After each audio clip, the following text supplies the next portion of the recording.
Hello नमस्कार दोस्तों आप सभी लोगों का स्वागत है आपके अपने यूट्यूब चैनल में। दोस्तों आप सभी लोगों के लिए बहुत ही ज़्यादा इंपॉर्टेंट टॉपिक पे बात करेंगे आज। देखो यार, आज ये कोई रिक्रूटमेंट की बात नहीं है। आज जो मैं बताने वाला हूँ बहुत ही ज़्यादा इंपॉर्टेंट टॉपिक है। यूपी में जो जेई के एग्जाम होते हैं, आप सभी लोगों को पता होगा, जो भी यूपी में जेई के एग्जाम होते हैं उन जेई एग्जाम पर केवल और केवल डिप्लोमा वाले कैंडिडेट अलाउड होते हैं, बीटेक वाले कैंडिडेट अलाउड नहीं होते हैं। उसको लेकर बहुत सारे बच्चे, बहुत सारी संस्थान और बहुत सारे ऑर्गेनाइजेशन है जो कि कोर्ट में जा चुके हैं। तो उसी से रिलेटेड एक डिसीजन आया है, मैं आपको देखो सब सिलसिलेवार तरीके से बताऊंगा। और देखो यार, इसमें कॉन्फ्लिक्ट की कोई बात नहीं, कोई भी कंट्रोवर्शियल मुद्दा नहीं है ये कि डिप्लोमा वाले कैंडिडेट सोचें यार बीटेक वालों को मत एलिजिबल करो। देखो, हम कोई अथॉरिटी नहीं है। अगर सुप्रीम कोर्ट ने बोला या फिर किसी और अथॉरिटी ने बोला कि एलिजिबल होंगे तो वो होंगे, चाहे कुछ भी कर लो कोई। अगर किसी ने मना किया तो नहीं होंगे। मतलब supreme court is the final court, मतलब उससे ऊपर तो कोई है ही नहीं, सुप्रीम तो सुप्रीम ही है।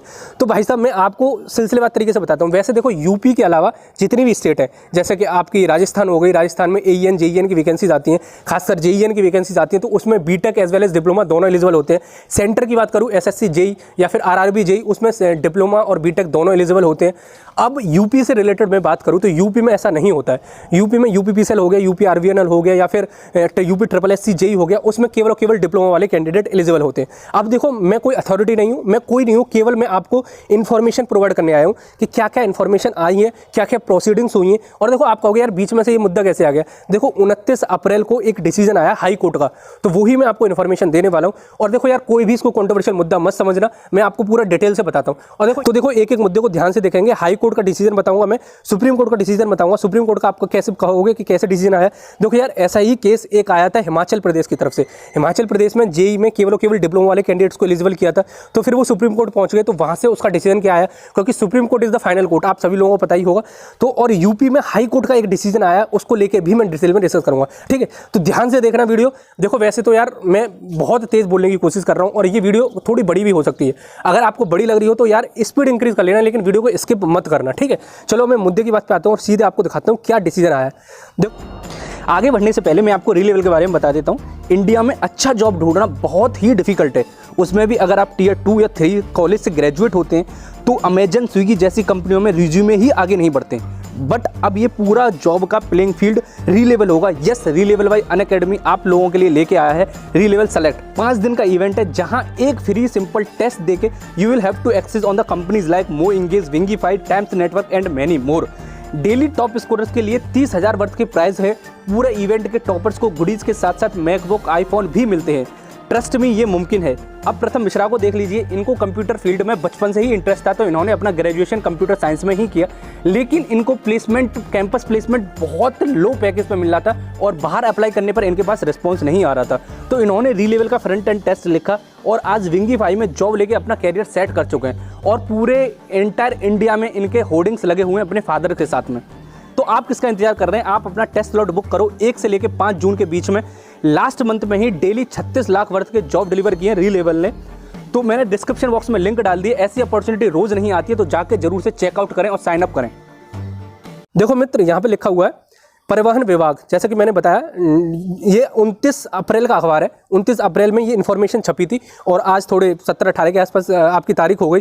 तो थोड़ी 17-18 तारीख तक की आपकी, मतलब 18 दिन की लेट इन्फॉर्मेशन है, लेकिन इंपॉर्टेंट इन्फॉर्मेशन है, मैं आपको बताता हूँ। देखो ब्रो, डिप्लोमा डिग्री समान योग्यता नहीं है, ये हाई कोर्ट ने बोला, यूपी का हाई कोर्ट यानी कि इलाहाबाद कोर्ट ने। ठीक है, यहाँ पे लिखा है परिवहन विभाग, जो आपका परिवहन विभाग था उसकी तरफ से इन्फॉर्मेशन जो जेई की थी, वो वैकेंसीज आउट हुई थी, उसमें केवल और केवल डिप्लोमा वाले कैंडिडेट्स को एलिजिबल किया था। ठीक है, और डिग्री वाले कैंडिडेट्स को इनएलिजिबल रखा था इन्होंने।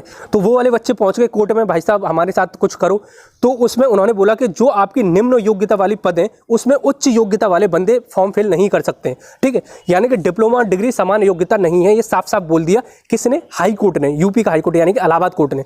ठीक है, और उसने ये बोला है कि ये डिसाइड करेगा, जो भी नियुक्ति करी जाएगी, जो भी आपका रिक्रूटमेंट किया जाएगा, वो डिसाइड कराया जाएगा उस ऑर्गेनाइजेशन द्वारा, उस स्टेट द्वारा जो भी उसको रिक्रूटमेंट करा रहा है। जैसे कि सपोज करो आपका यूपी ट्रिपल एससी करा रहा है, तो यूपी ट्रिपल एससी के पास पूरा राइट है कि वो क्या योग्यता में रख सकता है, मतलब उसमें कोर्ट कुछ भी नहीं कर सकता है। ये सब कुछ इन्होंने बोल दिया है।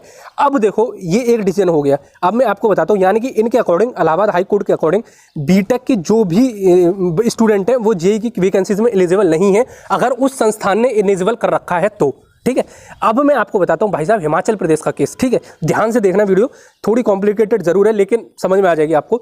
अब देखो, मैं आपको हाई कोर्ट वाला डिसीजन दिखाता हूं, उसका हिमाचल प्रदेश का high court as well as supreme court का। ठीक है, अब देखो यार, ये है आपका क्रोम पे मैंने डाला है कि आपका जो सुप्रीम कोर्ट का डिसीजन था जेई वाले कैंडिडेट के लिए वो क्या आया था। अब देखो, ये डेक्कन हेराल्ड का आपका पेपर है। डेक्कन हेराल्ड आपको पता ही होगा, एक न्यूज़पेपर के द्वारा आपकी एक इन्फॉर्मेशन छपी है।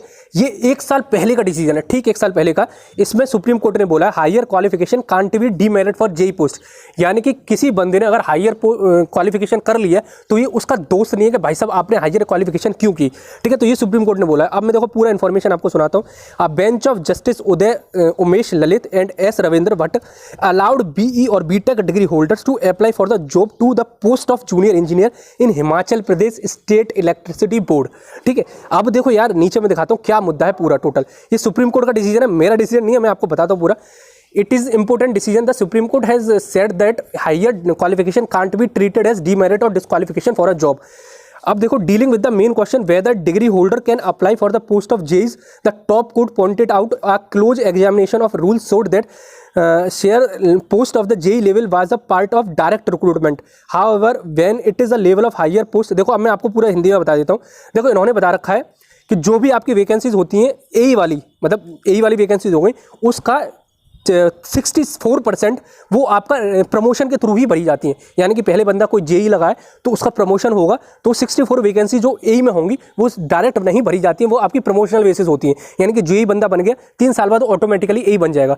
और जो 36% वैकेंसी है वो भरी जाती हैं आपकी with the help of recruitment, उसमें बीटेक वाले कैंडिडेट एलिजिबल होते हैं। अब देखो उन्होंने आगे क्या बोला, देखो यहाँ पे लिखा court allowed a batch of appeal filed by Puneet Sharma and engaged the Himachal Pradesh high court judgment. देखो, हिमाचल प्रदेश का हाई कोर्ट था, उसने पहले डिसीजन दे दिया था, जैसे यूपी वालों ने दिया है। अभी यूपी के हाई कोर्ट ने जो डिसीजन दिया है कि बीटेक एलिजिबल नहीं है जेई की पोस्ट में, ऐसे ही हिमाचल प्रदेश का जो हाई कोर्ट है उसने डिसीजन दिया था कि बीटेक एलिजिबल नहीं है आपकी जेई की पोस्ट पे। अब सुप्रीम कोर्ट ने सीधे सीधे उसको फटकार लगाते हुए बोल दिया, फटकार तो नहीं कह सकते, इन्होंने बोला उनका जो हाई कोर्ट का डिसीजन था उसको पलट के बोला है, अंगेज्ड दिया उसका, high court judgement was held that the degree holder cannot be permitted, urged that they possesses higher qualification enabling they apply for the post of engineering. Writing the judgment, Justice Bhatt rejected a contamination by diploma holders that minimum qualification for the post of JEE was matriculation and that technical qualification was just diploma. ठीक है, तो इसका मतलब आप सभी लोगों को समझ में आ गया होगा कि केवल बीटेक वाले बंदे एलिजिबल हैं, मतलब B Tech as well as diploma दोनों कैंडिडेट एलिजिबल हैं जेई की पोस्ट के लिए। ये सुप्रीम कोर्ट का डिसीजन आया है, ठीक है। यहाँ पे लिख रखा है, देखो यहाँ लिख रखा है undoubtedly eligibility is among the who pass the matriculation 10+2 qualification, the minimum qualification for the post can not be deemed on the to be only matriculation rather than only those matriculation. देखो यार, मैं सीधे सीधे मुद्दे की बात बताता हूँ, इसमें बहुत कुछ लिखा है, एक बार आप डायरेक्ट जाके पढ़ लेना। उन्होंने सीधी सीधी यही बात बोली है कि केवल और केवल डिप्लोमा वाले कैंडिडेट एलिजिबल नहीं है, जो उच्च योग्यता रखते हैं, यानी कि जिसके पास बीटेक की डिग्री है वो भी कैंडिडेट एलिजिबल हैं इसमें। तो ये सुप्रीम कोर्ट का डिसीजन था। अब देखो यूपी वाले कैंडिडेट है, शायद वो सुप्रीम कोर्ट में दरवाजा खटखटाया उन्होंने, तो जो भी डिसीजन आएगा सुप्रीम कोर्ट का वो मैं आपको बता दूंगा। अभी तक यूपी में जेई में बीटेक वाले कैंडिडेट एलिजिबल नहीं है अप टू डेट, आज की तारीख तक, ठीक है। आगे जो सुप्रीम कोर्ट का डिसीजन होगा वो मैं आपको बता दूंगा, ठीक है। तो हिमाचल प्रदेश का और सुप्रीम कोर्ट जो यूपी का है वो सिंपल एक ही जैसा मेथड चल रहा है। जैसे हिमाचल प्रदेश में पहले कैंडिडेट गए थे हाई कोर्ट में, क्योंकि देखो पहले यार आपको हाई कोर्ट में ही जाना पड़ेगा। हाई कोर्ट वालों ने पहले मना कर दिया कि भाई साहब आप एलिजिबल नहीं हो क्योंकि आपके पास बीटेक की डिग्री है वो जो कि डिप्लोमा से ऊपर होती है। ये हिमाचल प्रदेश के हाई कोर्ट का डिसीजन था, सेम एज यूपी के जो हाई कोर्ट का डिसीजन आया है। अब जो बच्चे थे वो सुप्रीम कोर्ट पहुंच गए हिमाचल प्रदेश के, तो हिमाचल प्रदेश के जो बच्चे गए थे सुप्रीम कोर्ट में, तो वहां पे उनका डिसीजन सिंपल आ गया कि भाई साहब आप इनको एलिजिबल नहीं कर सकते हो, इनएलिजिबल नहीं कर सकते हो, यानी कि बीटेक वालों को भी एलिजिबल करना पड़ेगा आपको, ठीक है। अब ऐसे ही यूपी वाले बच्चे और गैसवा करेंगे जो संस्था मैंने पहले ही बताया आपको, वो भी सुप्रीम कोर्ट का दरवाजा खटखटा रहे हैं। तो उसके बाद में जो भी डिसीजन आएगा वो मैं आपको बता दूंगा, ठीक है। आई थिंक आपको समझ में आ गया हर मुद्दा। वैसे मैंने बहुत समझाने की कोशिश की, अगर थोड़ी बहुत गलती हो गई भाई साहब, क्योंकि यार मेरी तबीयत खराब चल रही है, फिर भी मैंने आप सभी लोगों के लिए इन्फॉर्मेशन प्रोवाइड करने की कोशिश की है, ठीक है। आप आवाज़ से शायद समझ भी रहे होंगे। तो आई थिंक अगर आपको इन्फॉर्मेशन मिल गई तो यार थम्स अप करके कमेंट बॉक्स में जरूर जाना, और जो भी तथ्य थे वो मैंने आपके सामने रखने की कोशिश की है, ठीक है। चलो फिर मिलते हैं किसी अगली धमाकेदार ऑथेंटिक प्रूफ इन्फॉर्मेशन के साथ। जब तक के लिए दोस्तों, जय हिंद, जय भारत।